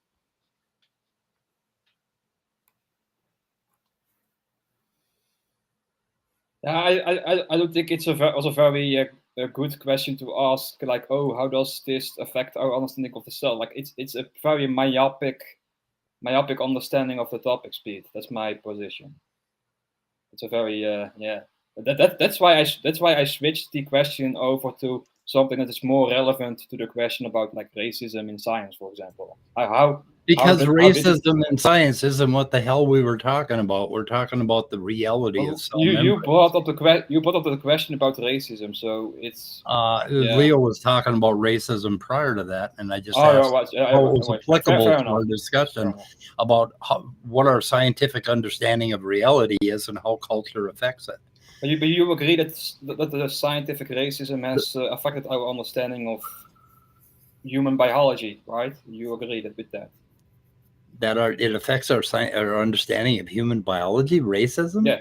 It sure as fuck shouldn't. If it does, then we got a problem. And I understand that you guys are pissed off about what some people's opinions are, and that's fine. But I'm saying that doesn't have fuck all to do with science. That may have a lot to do with certain institutions and how they're doing science, but it has fuck all to do with science itself, or the idea of how they are doing science is how they are doing science, and science itself is not it's inseparable in my opinion. In your opinion, well, we should separate it, and maybe if you learned how to separate it in your mind, we'd make some progress in separating it in fucking practice, and that's what we need to do. Racism. But how do you separate science from how science is done? How do you separate science from that? Is the whole fucking problem that we're trying to solve. That is the endeavor. That is the object of science. I do see a distinction between how science is done. That is the goal, Nessie. That's the goal. I don't understand how that could ever be done. Science is an object. It's a method. Yeah. It is a process of things done by humans. And don't you think we should get better at it? That we have gotten better at it, and I think we will continue to. And we should get our opinions the fuck out of it. Don't you think we should do that? We should try to become completely objective and detached. Yes, but we can't do that until we recognize how that's currently happening and the ways in which it is harmful. Right. And those are the problems that you're pointing to. And I understand that you're passionate about those problems. Fucking so am I. And so are all of us passionate about them. But that has nothing to do with anti-realism. Anti-realism about what? I'm interested in. Like scientific anti-realism? Scientific anti-realism. Oh, I am very, very opposed to scientific anti-realism. I'm a scientific realist. Okay, there you go. I actually saw you. Realist as well. And that's what the hell we were talking about in the beginning. And that's what King Crocoduck is talking Between about. Scientific realism and anti-realism? Yes. I thought those videos were on social constructionism and the idea that science is a social construct, and that he was pointing out how it's not. And how it applies to scientific anti-realism. That is the what do you think scientific anti-realism is? What do I think? We are conflating different concepts, I'm afraid. Basically, that our idea of our scientific knowledge of the universe is somehow off or somehow wrong, or could be entirely wrong. We have no idea what reality is, and science is not getting us any closer to figuring that out. That would be scientific anti-realism. I don't know that. I don't know that Winters lady. At what point did she talk about that? Because I don't remember her saying it that. Well, the thing is, first off, that's a somewhat acceptable definition of scientific realism or scientific anti-realism. More appropriately, it's the idea that science either doesn't or can't reveal actual features of the world around us. That like electrons and quantum fields aren't actually real. They're just like conceptual tools that we use for making predictions. I, along with like literally almost everybody in the philosophy of science, reject that. Right, and me too, and that's what I was talking about. And I think King Crocoduck was trying to make that point in those 3 videos. Yeah, but the idea that science is a social construct doesn't necessitate scientific anti-realism. Well, I think the confusion is when people hear science when people hear science is a construct, they think, oh, science is objective, but it is not the same statement.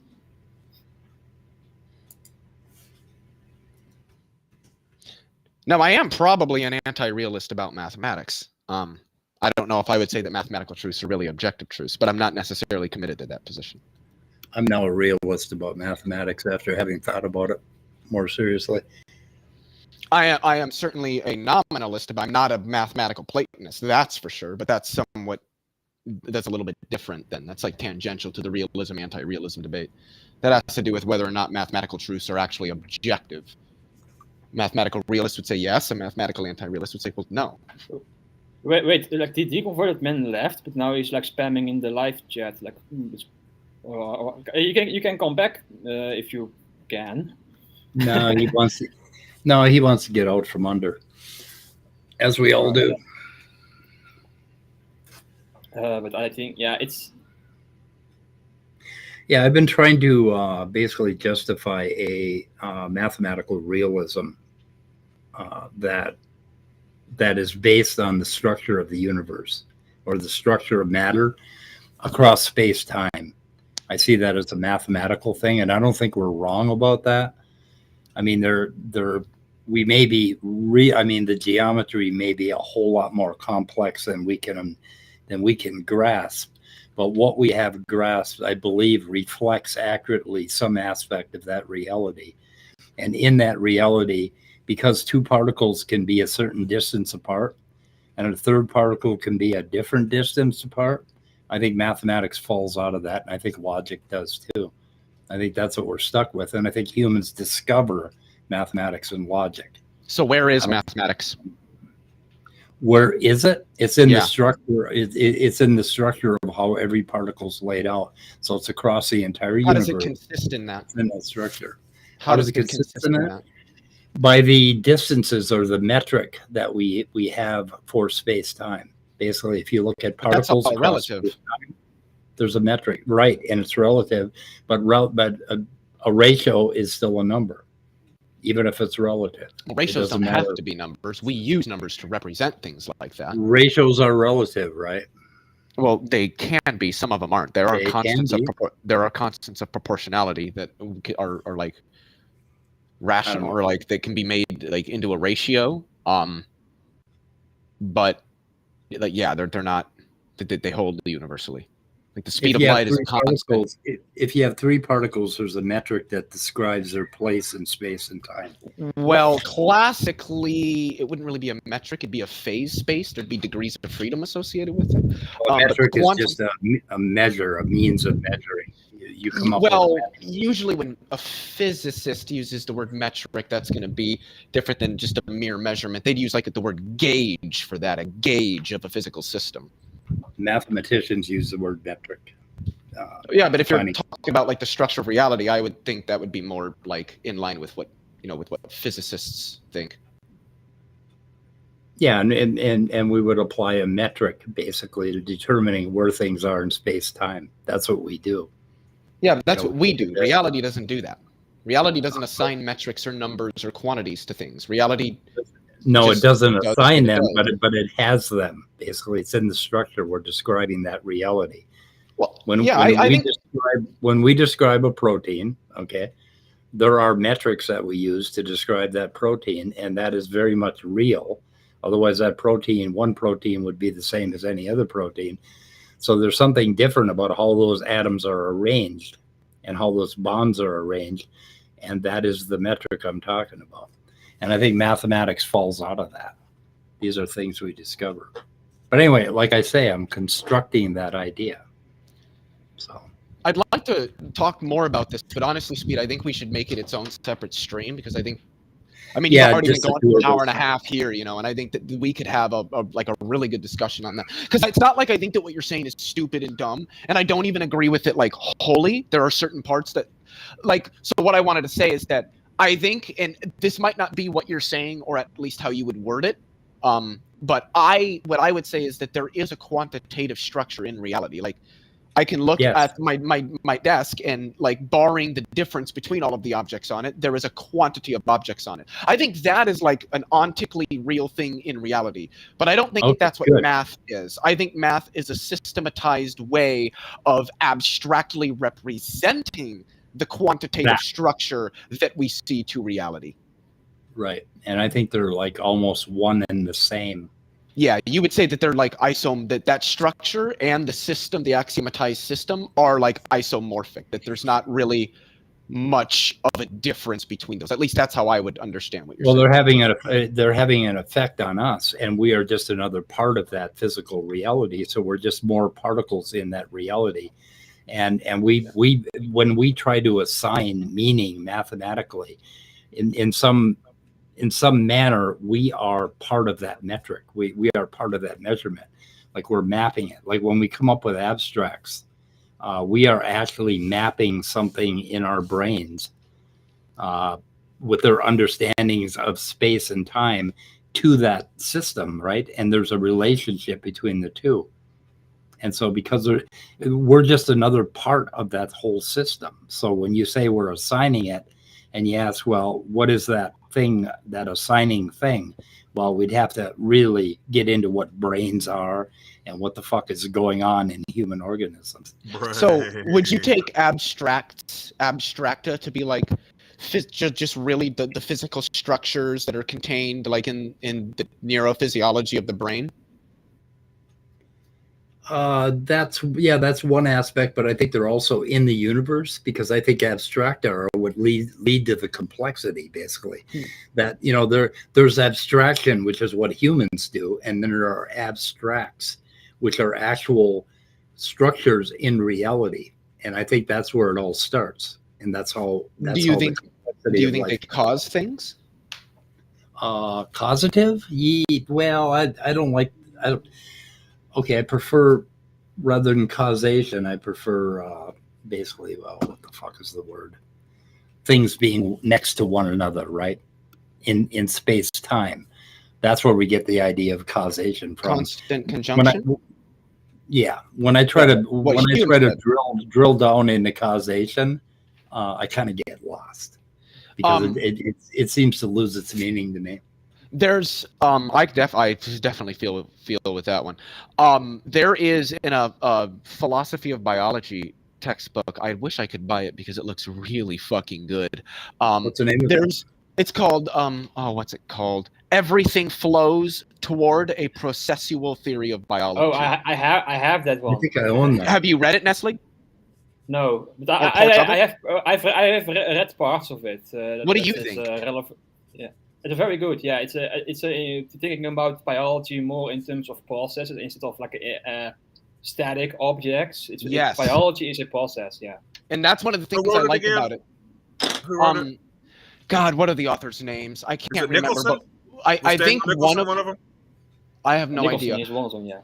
Yeah. I was gonna say he's a prominent philosopher of biology, I believe. Right. We've had Daniel Nicholson. Yes. Yeah, we've had him on the channel. We've had him on the channel several times. Yeah, he gave us a free link to download a copy of that book. I'm going to have to read it now with your recommendation. Wait, he gave you a free copy to that book? Yeah. Yeah. Can you give me one? Just email it to me. It's probably in our. It's probably. Hey, wait, no, hold on. folder. Wink, wink, nudge, nudge. Don't email me the copy of the book. Email me the recipe for your mom's apple pie. No, he wants people to have it. Oh, yeah. Okay. Then email me that book. Yeah. Well, it's probably in the Google Drive. Yeah, it probably is.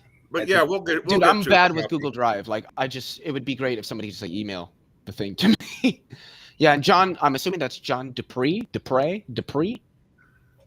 Yeah, let me see if I got it in my textbook thing. This collection of essays explores the metaphysical thesis that the living world is not ontologically made up of substantial particles or things, as has often been assumed, but is rather constituted by processes. The biological domain is organized as an interdependent hierarchy of processes, which are stabilized and actively maintained at different timescales. Yeah, it just looks like a really good book. But what I was going to say originally, Speed, is there's an entry in it about a dispositional theory of causation, and I read it and I really liked it. I would say I'm not, because I'm still like reading on stuff, I'm not fully really committed to the idea of causation as dispositions, as something that's dispositional or consisting in dispositions. But I definitely think that idea, I really think, let me just say this. One of the reasons that I'm somewhat held back from it is because I'm still not sure if causality is really even a fundamental feature of reality. But if it were, I would certainly think that causality is probably largely just dispositional. It's in some way it consists in dispositions. Well, if I'm not mistaken, it's pretty certain that like at the fundamental level, the physics is non-local, or is it different from causality? Well, locality. So the thing is, check your email, Leo. There's an email where I did not send you the book. Okay, and then is there one where you did? No, no. I don't believe in the fucking what is it? The multiverse? No, there's. Well, I mean, I don't believe in the multiverse either. I'll check your email. It's like quantum. Okay, it's like the cat, Schrodinger's cat. If you check your email, you'll collapse the wave function. I'm not. Oh, there we go. Okay. Because I need to read that after I read this book on metaphysics and science, which also has a chapter on a dispositions-based process theory of causation. And that, I think, is going to be a really, really interesting chapter. Yeah, we should have a talk about that. And I might have to read that chapter before we have to talk, because I know you wanted to talk about dispositions, and I would just like to really have a strong. I mean, I think I've got a decent understanding of like the notion of what dispositions are and how they factor into areas of metaphysics, but it's always I'm one of those people that like never feels I know enough. Yeah. What I find interesting about Daniel Nicholson's work is one regarding how the traditional descriptions of life is very in reference to the machines, like the cell operates like a machine. I know what you're going to do here, NASA. Yeah. I know what you're going to do. Another way. I know what you're going to do, and you're right. But another way that I find it interesting is the implications for the origins of life. And I've read some work where they describe the origins of life as a series of phase transitions, which is very physics language, very different from what the language we use in biology. So I had Daniel Nicholson on once or twice, I think, on November 14th and October 3rd, I think. Hang on a second. Conversation with Dr. Daniel J. Nicholson on philosophy of biology. Yeah, that was about that whole biological machines controversy that we got into. Yep. And boy, yeah, he has some good papers on that. Yeah, I'll put that in my description. That was in when the hell was that? A couple of years ago. Yeah, it's been a while. Why is it not? Yeah, and I know. And he emailed me because I think he did some recent work that he wanted to talk about, and we haven't connected yet. But he's probably going to be on the channel again. So, let's Let's see, Nuking social construction. Okay. I think this is it. I think I did it right. Anyway, I am really tired. But yeah, Leo, you and I should try to have a calm talk sometime about all this stuff. I can have a calm talk with you. Speed. See, the thing is, speed is reasonable, I don't dislike Deconverted, man. I think he's a great guy. You know, I don't really have any problems with him. But it's just one thing that irritates me is when people, and I am going to go back to this as an example because I think it demonstrates my point. Like when I asked him, what's postmodernism? He didn't give a definition. He did not tell us what that is. He just, well, it's dumb and stupid. Like, this is what I'm talking about. Don't talk about something if you don't know what it is. Like, just why? Why would you do that? Everybody has a vague idea about what it is, you know, and it's at least I don't know about that. An idea. No, I barely know what it is, and I read a theology book on it. Yeah. That's also another thing I found very a very bad conversation tactic. It's like before at one point, like we were discussing the topic of social construction without direct reference to the three videos, and we and Deconverted Man had no problem with discussing the broad topic of that. But then he, for some odd reason, he wants to let's talk about the three videos specifically, and I found it very strange when he wanted to redirect the conversation to just those three videos. Kind of what we wanted to talk about in the beginning of this whole thing. Right, but it's just the timing. Like when Leo pushed back on this, and then he suddenly wanted to go towards those videos. Like it's a pretty, in my opinion, a pretty dishonest debate tactic to redirect conversation right in the middle of a point being made. Postmodernism emphasizes the role of language and power in shaping our understanding of reality, and it often critiques the dominant structures of power in society, right? So I don't have a problem with that, because that's talking about our institutions and our cultural approach, right? But if it says that it emphasizes the role of language and power in shaping our understanding of reality, my hope for science is that we try to get around all that. And we try to come up with this God's eye view, or this objective view of reality. And if now there are some postmodernists that are claiming that reality is like fucking Numina, totally, that we're nowhere near an idea or an understanding of reality, and that all of science is just basically some sort of cultural habit, right? And I would disagree with that. And you know, but there's a lot of nuances, right? And that's kind of what we're all arguing about, because I think Nestlake, Leo, and I, and Scott, and everybody here pretty much have the same idea about, you know, we're all naturalists, we're all pretty much realists, and so we're kind of tripping over whether we're talking about the fucking the power structure in the culture, or whether we're talking about, you know, the act of science itself, or what we hope science would be. There's a thing that I would hope science would be, and that would be that objective view from outside of our culture, outside of our our outside of humankind entirely. Anyway. Okay, guys, I'm really tired. I want to shoot in the head. Right on. All right. Yeah. Do you, like, I don't know if Leo wants to continue the conversation. Maybe he wants to continue the conversation or not. On his channel, I don't know. Hey, real quick, Leo. Andrew Cumming is wondering: have you ever debated King Crocoduck? No. Why would I debate him? We would probably agree on more than we asking. He's just asking. King Crocoduck may have a right-wing conservative bent, and I'm not sure, but wasn't he in some trouble at one time, or did he get into some controversy? I honestly don't know. I don't know. I don't really know all that much about King Crocoduck, other than I've watched his debate with Kent Hovind, and he fucking ruined Kent Hovind. Okay. Also, like, there was also one time, a very long time ago, when he made a tweet about how like he pushed the idea of evolutionary adaptationism. Basically, it's the idea that everything in biology is like a result of natural selection.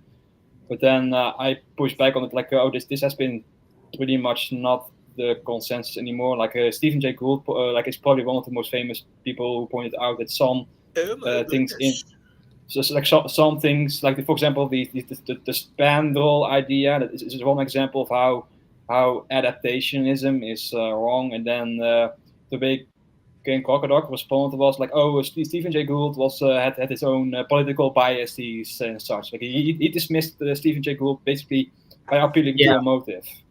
Yeah, he had a picture. A pretty bad response, in my opinion. He had a picture of Gould in one of these 3 videos, and I was wondering why. But I noticed a picture of Gould. So yeah, you know, and I wouldn't agree with him on that point either. But anyway. Yeah. But we got a shooter in the head, guys. So if you guys want to go over, Leo, if you want to start a stream and continue. I am probably not going to start a stream. I'm going to be listening to music. I'm just asking for it just to be sure. Like I love having the conversations. It's been a while since we talked together. Yeah, it has been. And when you said that you were here, I was like, oh God. I know that Nestle knows something about. I actually think Speed, because I've heard him talk about some stuff. Speed is actually dumb when it comes to social science. Yep. I don't really know what Deconverted Man knows about that, and I want to apologize for him for being a bit abrasive, but it is just a pet peeve of mine. Look, everybody has the right to talk about whatever you want, but I think as a means of epistemic humility, if we're not that versed on something, we either A, shouldn't talk about it that much, or when we do, we need to let people know, hey, look, I don't know all that much about this stuff. You know, I don't read on this, but I saw King Crocoduck's videos, and I do agree with a lot of what he said. And then that opens up a discussion. Okay, let's look at these videos. Let's look at what he says, and you know, that's how it all happens. Except that's not how it happens. I don't believe in social science. I think you do. Come on, I just don't believe it. But do you think game theory is valid? Economics? Game Economics? theory. Yeah. Game theory? Game theory. Yes, game theory. What do you think of game theory? Yeah, I think that's valid, I guess. What about decision theory? I think that would be valid. Yeah. What about non-linear dynamics? Marketing theories. What, Speed? I like all kinds of theories. Especially but what about non-linear dynamics? What do you think of non-linear dynamics? That sounds like mathematics to me, and I'm all. It is. It's used in physics a lot. What about statistical mechanics? Yeah. There you go. All of these are used in social science. All of them are used frequently in social science. Yeah, I just don't believe in social because science. Human societies are physical systems, and we are. Human society is a physical system, which means that there's a sense in which, I mean, when you think about it, Speed, biology is physics, just at a different scale, at a much broader scale. What I'm saying is that society is no different. Human societies are like that. They are physical systems. We can quantify at least certain aspects of them, and we can meaningfully, you know, understand how they evolve and how they're going to progress. Right. Okay. In that respect, yes, I do really like social science in that respect. But those are pretty much higher level than some of the shit we see that passes as social science. I mean, there's some bad stuff, that people try to. Anyway, I basically like to poke, right, social scientists and psychologists, and say things like, well, psychologists are real scientists, but I like to kick them a little bit and get them to explain themselves. But yeah. But see, the funny thing is, Speed, is you talking about these things and poking the fun is, I think, what actually stimulates interesting discussions, though. I guess it does, yeah. Got to kick the horse. You're not doing anything that philosophers and scientists don't do to each other. I know. Oh, you're an engineer, so you don't know anything. Yeah. That's what you're saying. Yep. At least that's what the physicists say. Oh, Deconverted Man has a video for you to watch. I think it may have been maybe another King Crocoduck video, I think, but I don't know. Oh, no, the last time, you remember the time we clicked on a link from Deconverted Man and we were horrified? And we had post-traumatic stress disorder as a result. This photo of an anthropologist. Okay. Oh, yeah. Yeah, I do have that one. And I'm not sure if I linked that one in the description, but there's another one in Science and Social Construct. Yeah, that's another KC video. Yeah. Yeah. Anyway, guys, we gotta go. No good will come of this stream from here on out. So I'm gonna shoot her in the head. Okay. Right on. Shoot her Take in it the easy, head. buddy. Bye, everybody. Thank you. You for say coming safe up. and Say, hanging out. Jesus, I can't even talk properly. Stay safe up there in Minnesota. Do some fishing down by the lake, eh? Minnesota. Oh, in fact, I'm right by Lake Minnesota. Our river has flooded and become, instead of the Minnesota River, it is the Lake Minnesota now. So, I would like to fish with you, Speed. I don't know if you fish, but God, that would be so much fun. Oh, I haven't fished for so long, but I would love to. But this summer, I think perhaps Bree and I are going on a trip, maybe. And I'm going to have the float tube, and Bree is going to have a kayak, I think. And we're going to go out and we're going to look at fish anyway. I don't know if we're going to try to catch do some them. fishing. I'd have to ask Bree if she likes to fish. I feel like she probably would do like catch and release. I don't know if she would fish for. I mean, I don't think Bree's a vegan. I could be wrong, but I don't know if she likes to, fish to take home and eat. Oh, I used to love pan fishing. Oh God. Yeah. You fish it, and 2 hours later, it's in the pan getting cooked. Oh. Yes. Oh man. With butter. Yep. Yeah. Anyway. Okay, guys, we're shooting her in the head.